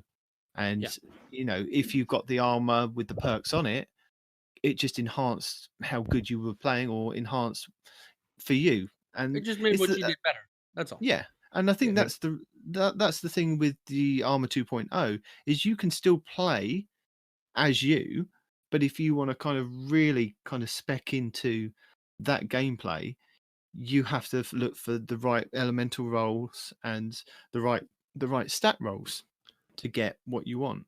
And they are kind of making it easier by then being able to get a high stat roll in what you want and then re-roll it into the affinity that you want, so that you get a perfect thing. Sorry, Perry, you wanted to say something? I don't think they're making it easier if they're making it that expensive, because the only way to get those things is by doing nightfalls, right? High level nightfalls. At the moment, they haven't discussed what's going to be coming in next season as yet, when this all goes live. But at the moment, yes, nightfalls to get the golf balls, to get the ascendant shards, to get the prisms is your main source. Yes. Mm-hmm. And and that's the problem is for right now. There's so few places to get that stuff. I don't know what's happening in the future. I don't care what's happening in the future. I care about what I see here and now, right? And what I see is it's ridiculously expensive to just change an elemental attribute. No, that's all you're doing. But I think the other thing is how many things do you have on you that you're looking to change? Like your perks on the armor, you're just changing the affinity. That's it. Which changes all the perks, because it changes all the how it can, what you can spec into it. Like there's one thing that I know Pam's been looking for is an Actium rig that's solar, because that's where the auto rifle perks are. Yeah. So I mean, like how many? I mean, it's expensive, and I agree it shouldn't be expensive. Like I completely am on board with you with this, but because that's the world we're going to live in, is it's going to be really expensive. How many things are you looking to change around? Like how many armor pieces? I mean, yeah, it'd be great if I could just take every armor piece and go boom, boom, boom, boom. That's what I want. That's the perfect roll of that. Like, how many things do you have that you're really like, I have a version of this, but not the version? Like what is your Actium War, solar Actium War rig that you're looking for? I see what you're saying, but let me tell you this right here, right? Let's say, for example, you have one set of masterworked armor, right? That whole set is masterworked because it's got the best stats for you, right? Mm-hmm. Well, let's say you're going to do a Nightfall, right? You're going to do a Nightfall that's got X burn on it, right? You don't have any other armor that's anywhere as good as this. And in order for you to equip another piece of armor that has the elemental attribute, you might be losing a bunch of stats, right? So like, hey, I'm going to do a Nightfall. I'm going to swap it to this element. That way I can do the Nightfall with whatever perks I want. Now you're done with the Nightfall. You're going to go do a raid. Well, damn, now I need, this elemental affinity on it so I can do the raid. You see what I'm getting at? Right? It's going to change on an activity by activity need. Okay, I see where you're coming from. Yeah, but it certainly can. Yeah. Think about it from Bungie's perspective. Okay, they make it pretty cheap for you to do what you want to do and just constantly swap your armor in and out of affinities, right? Okay, they've made it really cheap. What are you playing the game for now? Fun. Okay, but on a Bungie point of view, where's the grind? You need to regrind. You still got to get other weapons, though. Let's face it. You still got to go for the God roll weapons. Okay, let's face it. The guys that are the top tier, that are in the game, constantly playing and streaming the game, they're going to get the weapons, they're going to get the armor that they want, and then they're going to tap out, which they, quite regularly do. Now, the little guys like us that just play the game every week, every day, play for a little bit, play for, sometimes a little bit longer. But our grind is that we enjoy playing and getting the stuff. But if we want to keep swapping in and out of the affinities, and that's what you want to do, you're going to have to then get the materials to then keep doing that. So that's where the grind is. Bungie don't want you to stop at getting, right, there's my solar, there's my arc, there's my void, because that's all you're going to do. You're going to get the best sets. I mean, just say you've got one character, the best sets for each character, and that's it. You're just like completely loaded up. You've got the 3 sets. There is no point in you playing anymore. You've got all the weapons. You've got your 3 sets of armor. You're out. If you see from Bungie's point of view, they've got to give you something to actually game. You've got to still be playing the game or want to come and play the game with getting the upgrade modules and your shards and your golf balls, things like that. It's got to be. Want to play the game, dude. That has nothing to do with anything. Like for right now, I don't have any of those things. I don't have any of the golf balls. I don't have any of I don't. None. But I still play the game. I don't even go into those Nightfalls. I still play the game because the game is fun. I find the game interesting. Why? I enjoy. Why are you upset then? Because it sounds to me like you don't upgrade all your armor. All of it's masterworked now. My set that I play with is masterworked, and I'll only swap out my boots. Like I'll swap out either my Orpheus rigs to my Stompies or my Orpheus rigs for a Celestial Nighthawk. Right, so I got those few pieces that I want masterworked, and it was expensive. What's wrong with your armor now then? Why would you want to keep swapping out the affinities if you're happy with the way that you're playing with it now? My cloak, right? Earlier when you and I were going to play, I have a masterworked void cloak, right? But in order to use increased mobility, it had to be arc. So I had to go get another piece of armor, masterwork that armor, not masterwork, but get it up to level 7, and then apply as many mods on there as I could, which obviously is not maxed like it would have been if I'd have just been able to change my elemental affinity. Well, sir, if I tell you the next part of the TWAB, this might make you a little bit happier. So seasonal mods, for Season of Undying, Season of Dawn, are restricted to that armor piece, aren't they, at the moment? So you can only put Dawn stuff on the Dawn armor and Undying on the Undying, and the Moon stuff on the Undying as well, but that's neither here nor there. So next season, when Season of the Redacted goes live, we will be able to put Season of Dawn mods on Season of Undying and anything going forward. So any armor piece that we've earned from Undying, Dawn, and Redacted will be able to equip any mods from all of the seasons and going forward. So you will only need 3 class items. So 3 hoods for your hunter in just the different flavors, because you won't need anything else, because the mods will be able to be put onto those from any season. So you'll only need an arc, solar, and a void. You can make it look like whatever you want it to look like. That's 3 things that are masterwork done out there. You don't need any more of those. So that's kind of helping you in a way. So if your class item is the only thing that you're worried about with swapping out, apart from your boots and your Celestial Nighthawk, you're golden. You've got the perfect set then. You don't need to worry. You're just going to go and play the game and enjoy the game for what it is. But yeah, for the but people in order that to want to utilize these, but see, it also doubles back on the problem, right? Yeah, you can use mods from any season on the armor that you have, which also means that the mods from every season has different affinities, which means you would still have to change the affinity on whatever you want to put said mods on. Not if you have 3 of them, one of each affinity. What I'm even saying is, yeah, fine. Yeah, what he's saying is like masterwork 3 of 3 somethings, one of each affinity, and then you can use whichever of the 3 you need for that affinity. You don't have to change it because you already have one. That's what we're already doing. No, because at the moment I've got 6 class items. I've got 2 solar, 2 void, and 2 arc. That's what most people are already doing. No, but because I've got the Season of Undying set and I've got the Season of Dawn set. So now I can just delete one set and have one set of masterworked ones, and that will take me forward throughout the game. No, I've got no issue with that. It's just the rest of the armor. I understand that you're going to want to maybe swap out some of the elements on it. But so what you're saying is I should be buying some of the Season of the Dawn mods because I've ignored that entire thing this entire season. Have you not bought them from the obelisks? You might sure want haven't. to. Yeah, I have not bought. I don't think I've bought a single one because I just haven't felt the need at all to do it. There are some really, really cool mods on there. There's a lot of being empowered with light.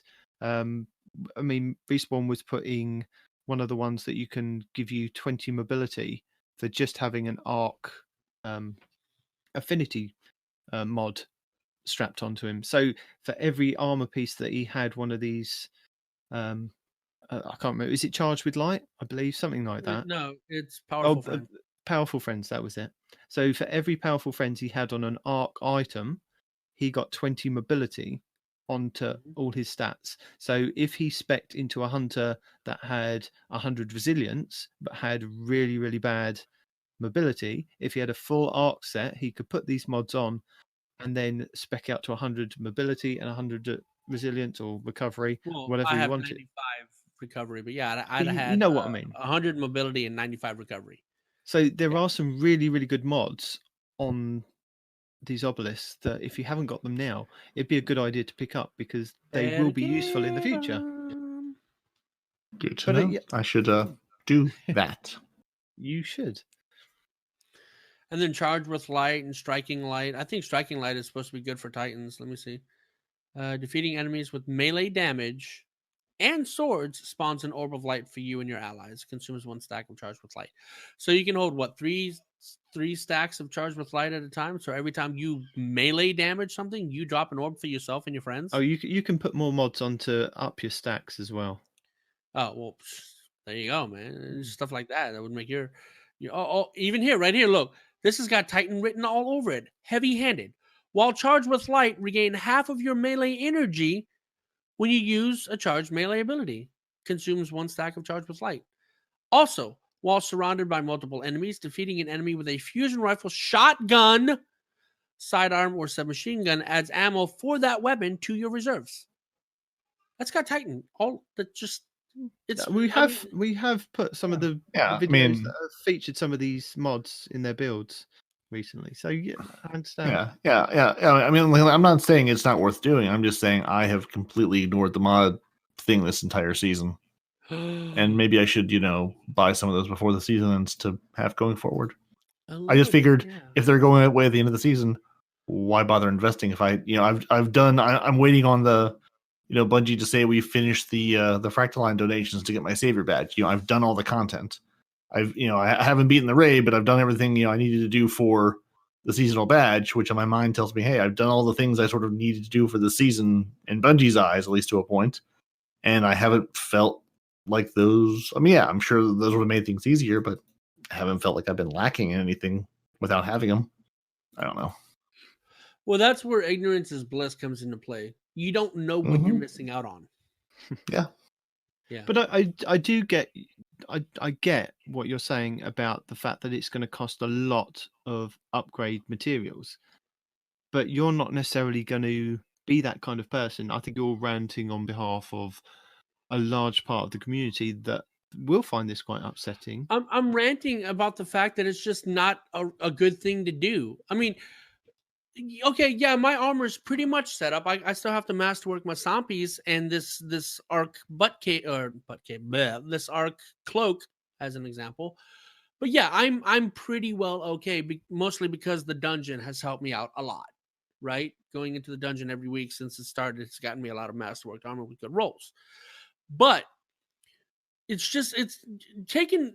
Don't worry about what I have, right? What I have and don't have is irrelevant. It's a bad move, Bungie. It's stupid to make something so simple as changing an elemental affinity so daggone expensive.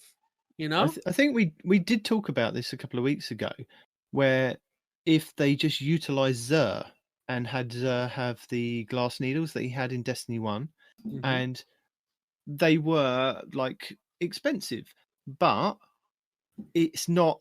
It's going to cost you the upgrade materials that you've already put into that item and an upgrade module.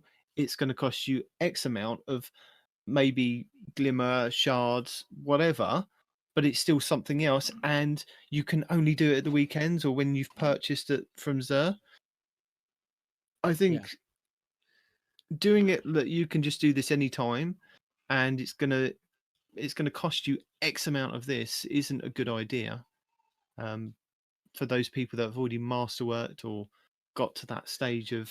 Yeah, because now I feel like I'm being punished. It's like, hey, you did a good thing. You got your stuff masterworked. Congratulations. Now it's going to cost you a buttload to change your elemental affinity. I'm just like, really? Whatever. Pete's trying to grind for that piece. Now, I'm reading this. I'm assuming you will be able to choose which of the other things you can change it to, because because glass needles was walking up to the craps table and trying to win your way into the role you wanted. So at least it's better than the glass needles in that you can say, hey, if I want an Actium, a solar Actium Warwick, I can do that versus going, okay, it's void and arc and void and arc and void. So at least you can get the thing you're trying to get on the first try. So it is expensive, but at least you're buying the thing you want, which is sort of like an un-Bungie way to do things, because normally we buy a chance to get the thing we want, but probably won't. And so at least it's better in that regard. And the other thing that you're kind of forgetting, Respawn, is, I mean, we've been playing this game for so long, and the way that Bungie operate, and the way that the information is slowly given to us over weeks. And we've been doing this podcast for the last year, so that like 1 week they'll send out this little bit of information, and then the next week they'll follow it up with something else, and then follow it up with something else, and then suddenly you've got the whole picture in front of you, and it's not as bad as you thought it was initially. Yeah, through I the know little I'm bits doing of the rants. whole MTash. You're kind of jumping the gun. You may be jumping the gun, but you may not be jumping the gun. But I'm just kind of trying to pull you back in here, just to say, look, hold your horses. This may not be as bad as you think it is. I know I'm jumping the gun, but the problem is most of the time when I jump the gun, it's because I was right, or at least I was on the right path. It's like, holy crap, I saw this coming, because Bungie tends to take the path that we don't want.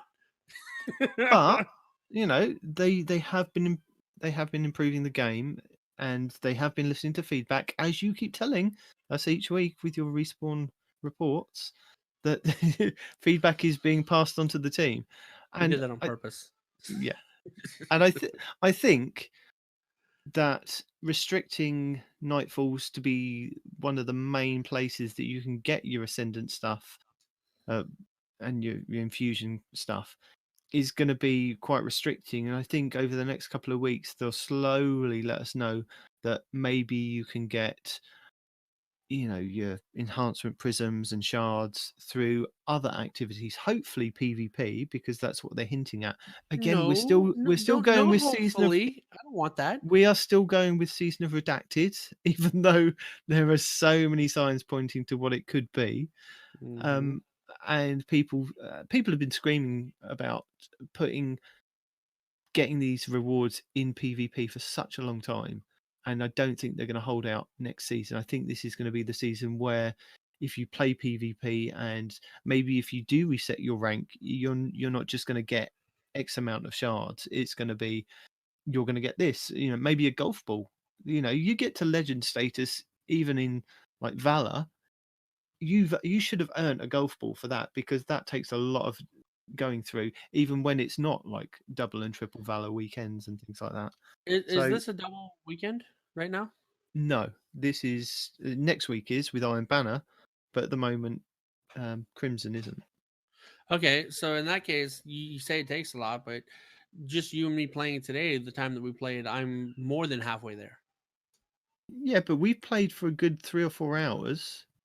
That's a lot of time to invest into the game. Okay.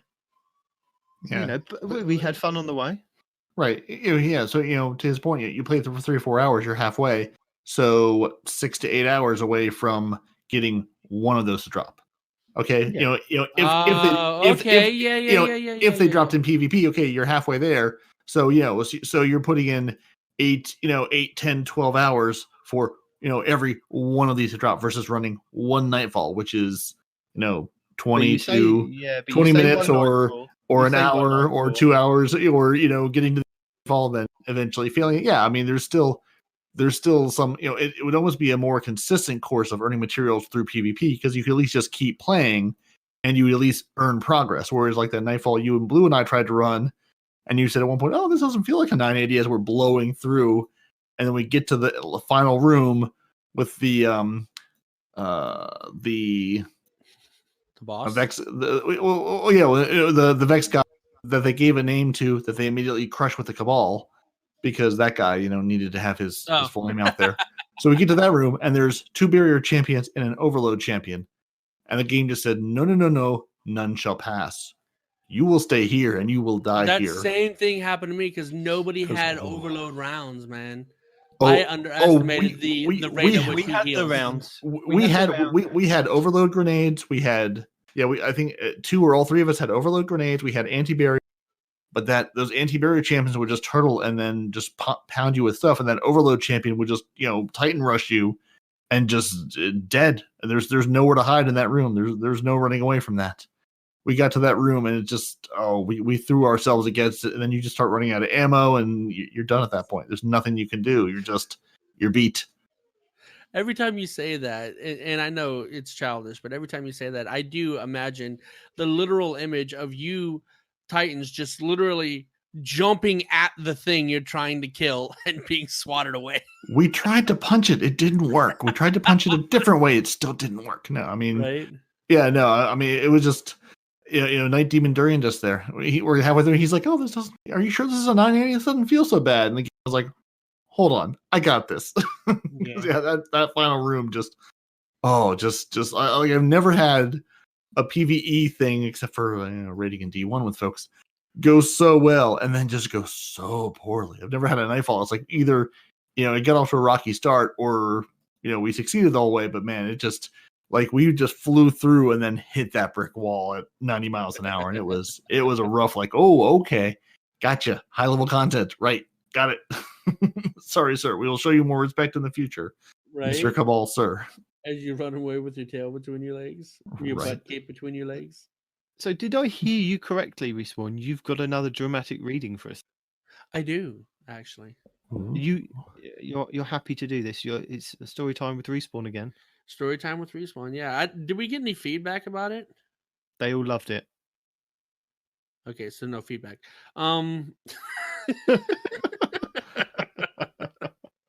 We didn't get any complaints, so let's just carry on. That's right. All right, so here we go. The dramatic reading is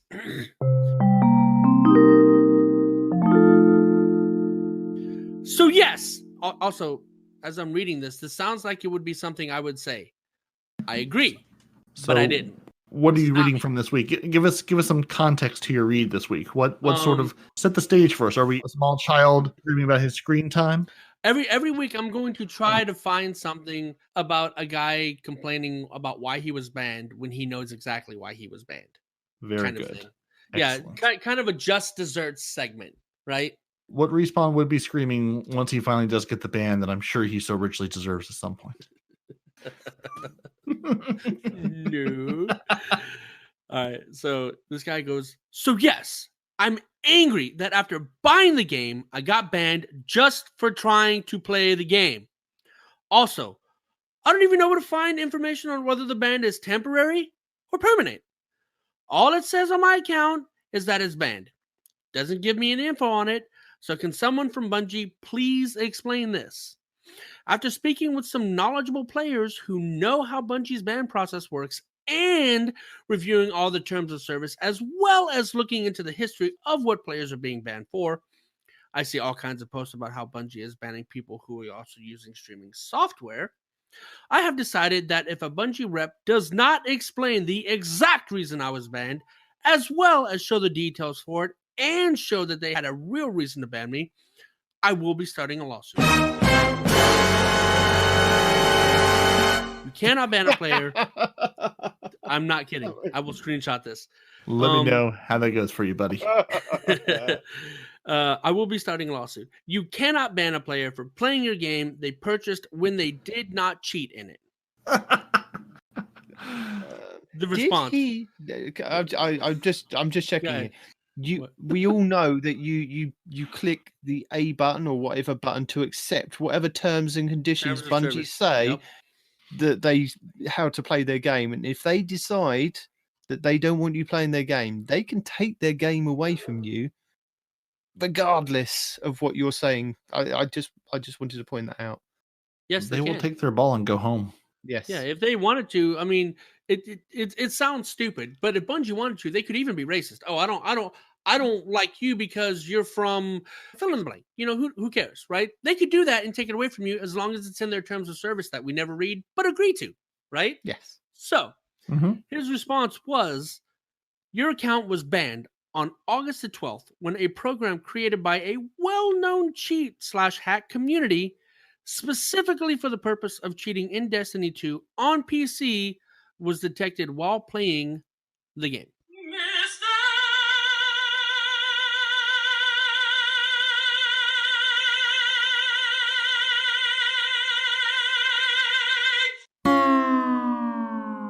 That's it. That's all they said. They no threats about oh sir, please don't start a lawsuit, or oh we're sorry, we'll look into it. No, flat out, we detected a cheating program. You're done. It's short, sweet, simple, to the point. Guess what? Go cry. Start your lawsuit. We don't care. And that was just, oh my God. The dude he came into it, and this is just what's not redacted.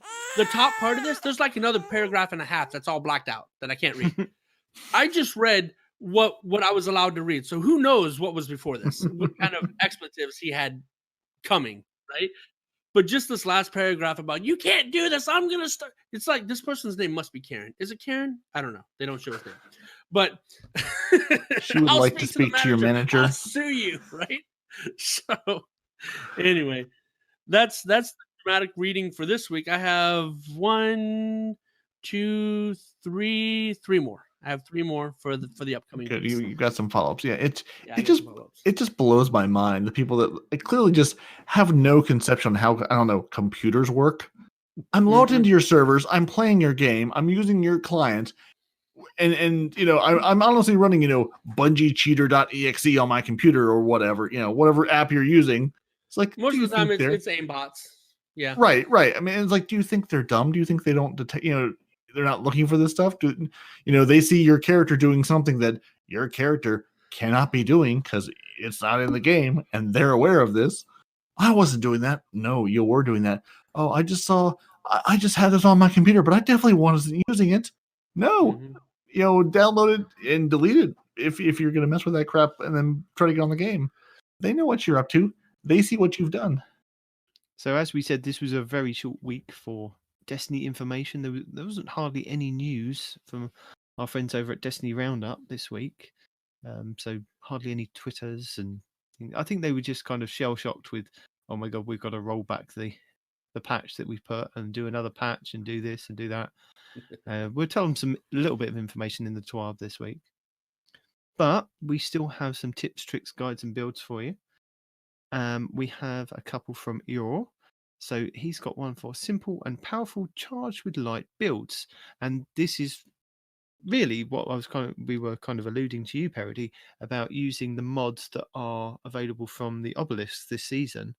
And he's got a couple of really cool builds that will help in seasons to come, using these specific mods. So if you're interested and you do actually want to go and collect your mods from those obelisks, Euro has got a couple of really cool builds for you. And then also, I don't know if you guys saw this week.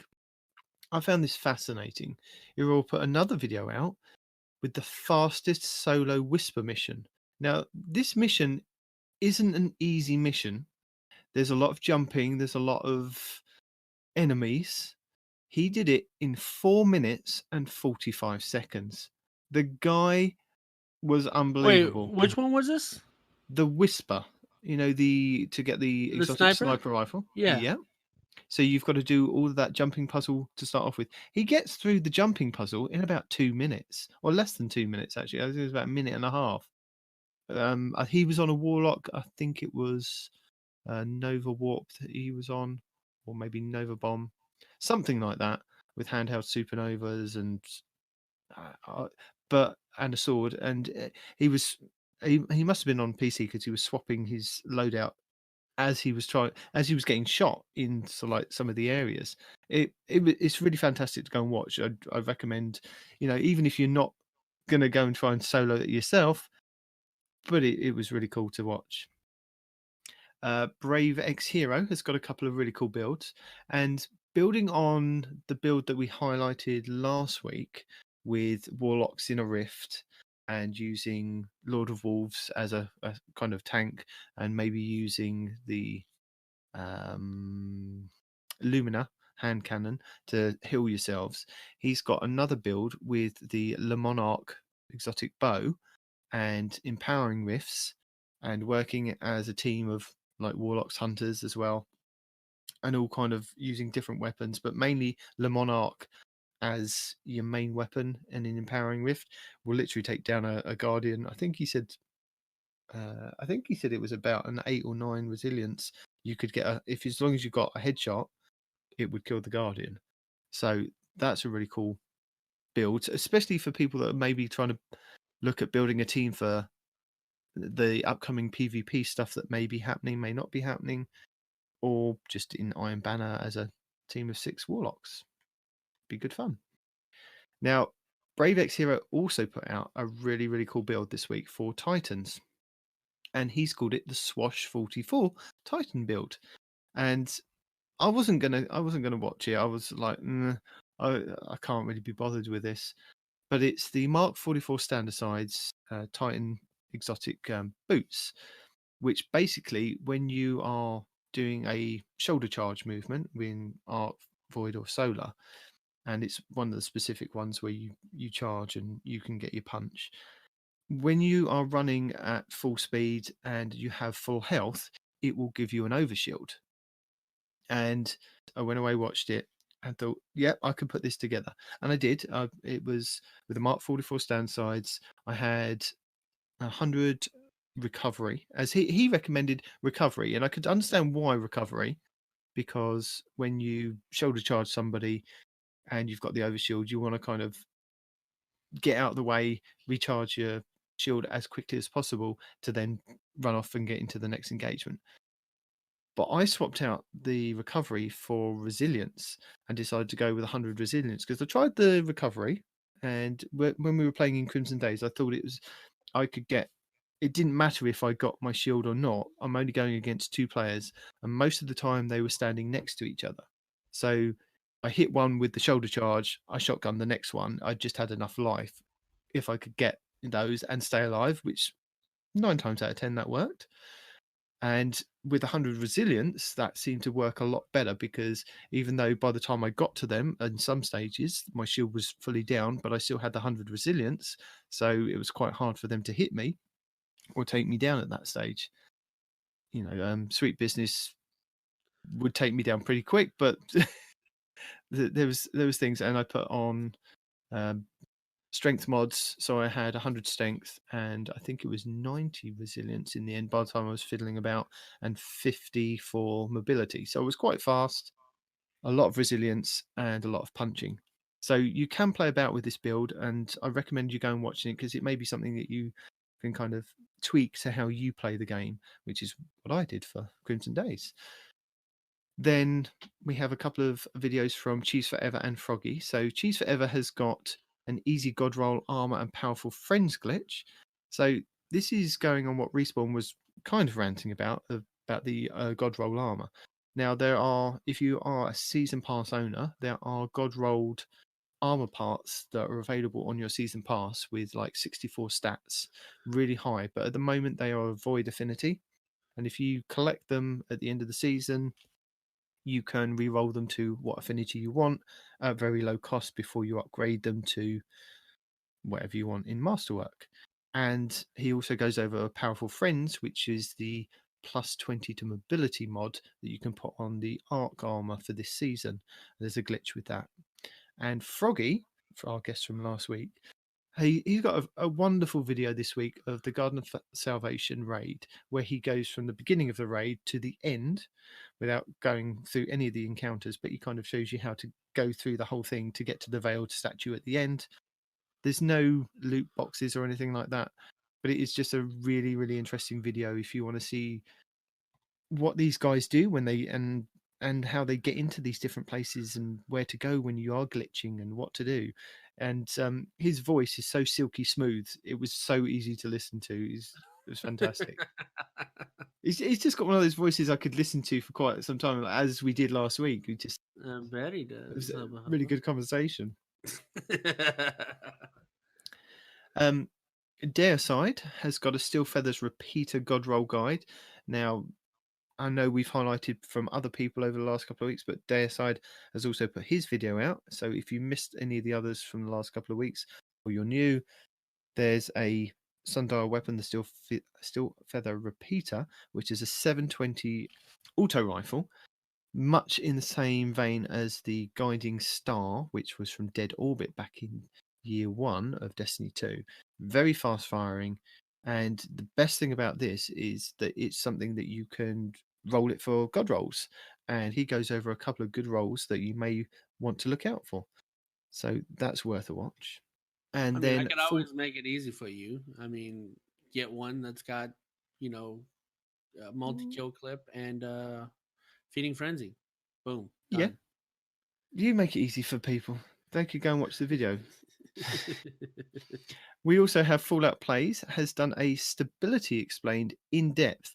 Now, he has explained this in other videos in the past, and he does go over some of the things that he's covered in those, the way that a weapon will lean to whatever side, and there's a lot of graphs and things that we've seen before in other videos, but it's more of a kind of comprehensive guide for anybody maybe that's new coming into the game again, or something that you just want to refresh yourselves on. But it goes over like hand cannons, bows. Bows was quite something I found quite interesting, is the fact that rather than kick up, they kick down or to the side slightly. So that was quite interesting. Mm-hmm. And again, he goes over the comparisons with mouse and keyboard to controller. So it was worth a watch. Now, I've also seen a couple of other videos this week about the Jack Queen King hand cannon that you can get from the Sundial. And quite a few of them said, this isn't a really good gun for PvP. It's just a PvE one. And I can understand that. But Fallout Plays has got a video on a god roll for it. And he's got a roll that would really work in PvP. And it's worth a watch because, I mean, it is a good gun for PvE. but he has found a role that may benefit some playstyles and some loadouts of how it would work in PvP. And that's our tips, tricks, and guides for this week. For hunters, if you haven't done it yet, do everything you can to get as high recovery and as high mobility as you can. It makes your PvP life extensively better, especially if you're top tree hunter. Trust me. Yeah, this is something Respawn's only just learned, so he needs to pass on the informations. No, I didn't just learn it, right? I've known about it and I've dealt with it, but I didn't have the powerful friends to feel it, right? See what I'm saying? So I just It's important to have those powerful friends. He didn't have his powerful friend, the Titan, shoulder charging until today when we were playing Prison Death. No. You're not wrong. Yeah. And you know, the thing about it is, you know, between us, right? Like the whole Us or the podcast, us? Us. Just Three of us. us. Yeah. Just the three of us. This isn't recorded or distributed in any way. It's just a private conversation we have once a week. Yeah.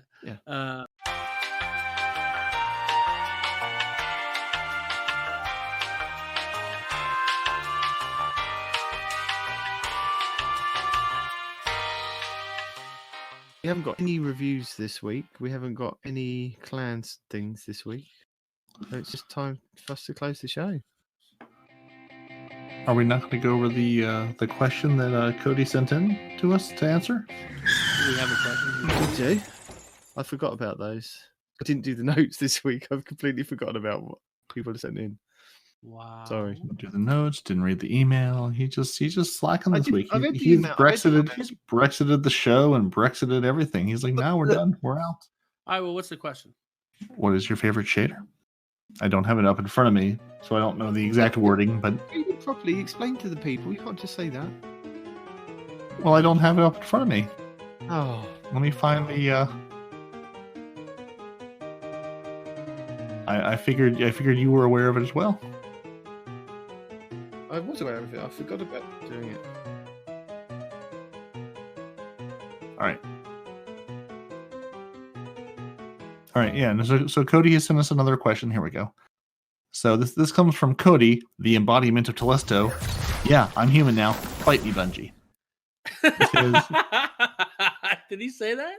He did. That was how he signed off. So this is Cody, sentient Telesto, sending us the email saying, all right, what is your favorite shaders? I'm genuinely curious about this one. And also, what's your favorite looking armor set? Always a pleasure. So shaders and armor set, which I feel like Cody has not been listening to the show, because if he had, he should know the answer to this question. So Cody. Your question. I would say I'm a little disappointed, but also he's a sentient Telesto, so I feel like I should reserve any judgment towards the Telesto, or it will hunt me down in my bed. Break eye contact and walk away slowly while backing away. Exactly. So, I mean, my answer is obviously Dawn and Dusk for a favorite shader. And the favorite looking armor set, again, has got to be the Iron Banner armor set, where I can be a giant angry samurai man. Not a seashell king, but an angry samurai man.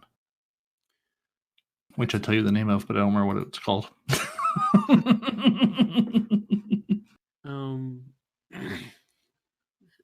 You already said your demon. So, at the moment, I've got kind of two favorite armor sets. I've got the Lustrous Chromite set, which makes my Titan look like the Tin Man from Wizard of Oz, that kind of set. And I did like putting the Trials of the 9 shaders on, and I was like a white Titan running around. Very nice. And I can't remember the name of the shader. I'll have to try and find that, because I changed it out now, because Respawn really gave me some grief about being a standing out Titan. So I shouldn't tell Respawn that I pulled all the brand new armor out of the vault, out of the collection for the season, because I had the high rolls. Immediately applied the ornament to make me look like a bright yellow skeleton, and put all sniper rifle mods into that armor when I took it into momentum control with blue screen. You're saying that was not the ideal role to run as a sniper? Not the ideal role for you're telling me a sniper shouldn't be a bright yellow skeleton? Is that what I'm hearing? As a general rule, yeah. I mean, you, but one tends not to stick out if one can avoid it, right? Well, I mean, again, if you put the aim assist up high enough, it doesn't matter. Yeah, I had the entire Righteous armor set, and I put the pandemic ornaments on. The brightly colored skeletons, because blue screen was running around as like the reddish skeleton. So I had the yellow skeleton set. I had to join them. It had to be done. So it was. Yeah, and it's void armor, so it had all the sniper rifle perks. So I was able to put my enhanced sniper rifle everything on and go to town. So the shaders are Gift of the Nine and Honors of the Nine. They're like just white, basically. Make my Titan look like a space person. And there's another set which was on the Titan, which was where is it? Which I'm rocking at the moment. It's all about me. Yes, I know. It was all about you because he asked, and now you must tell him. Your moment, yeah. Mm-hmm. The Hardy's Calm set, and this was from the Warmind. And it basically, if you put the whole set on, you look like you were a NASA spaceman. And that's the reason why I was wearing the Honors 9, because it actually made me look like a white spaceman. So, because you went to the space college. I did.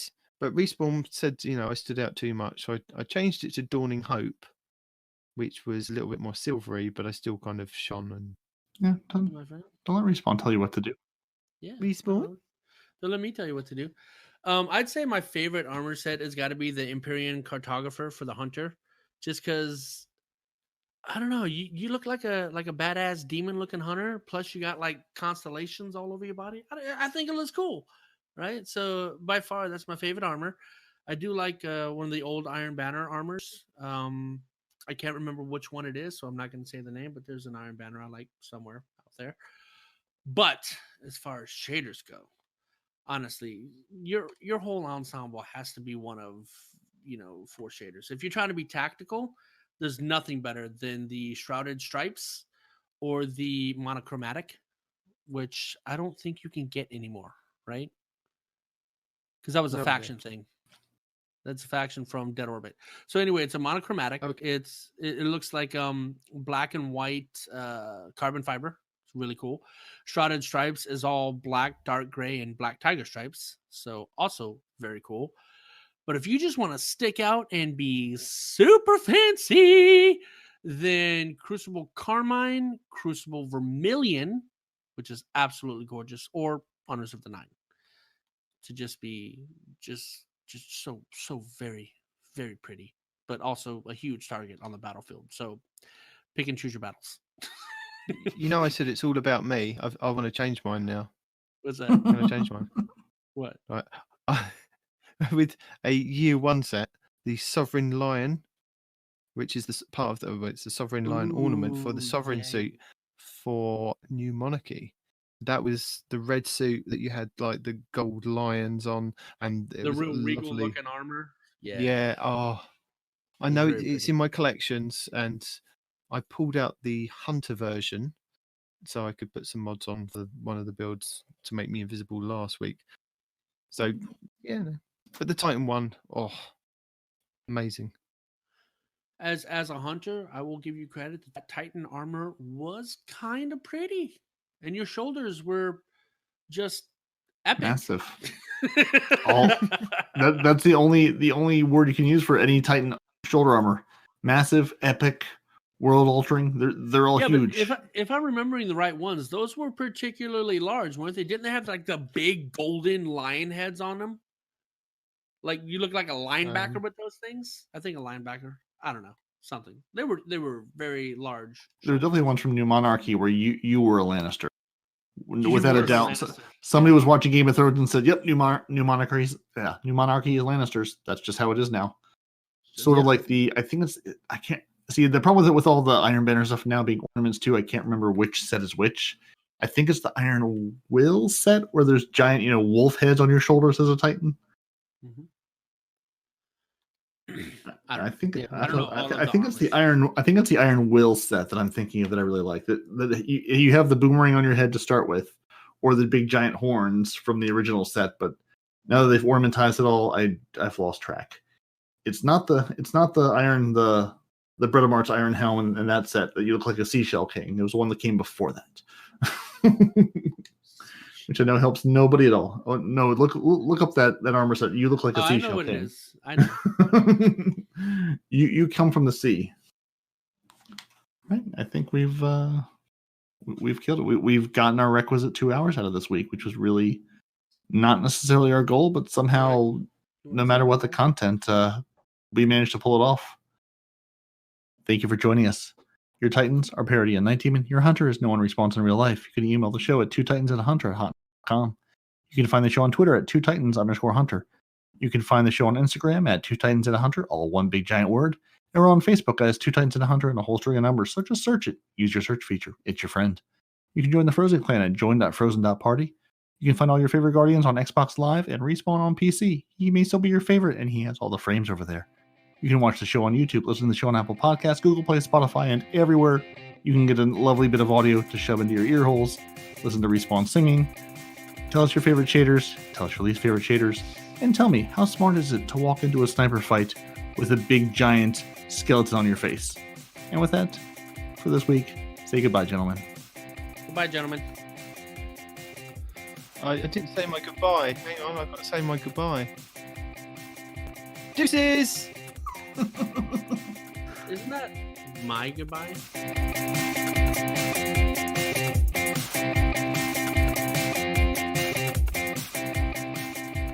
I said bye. Bye. That's it. Just bye. We need a howl. Luna, I need a howl. Oh, they want you to howl. They need. Where's the Luna's howl? They'll howl? Yeah. Okay. Bye. Yeah, That's not a howl. That's a whimper. shut up. Yeah, that's a They're terrible waiting. howl. Everybody's waiting. Okay. Ow!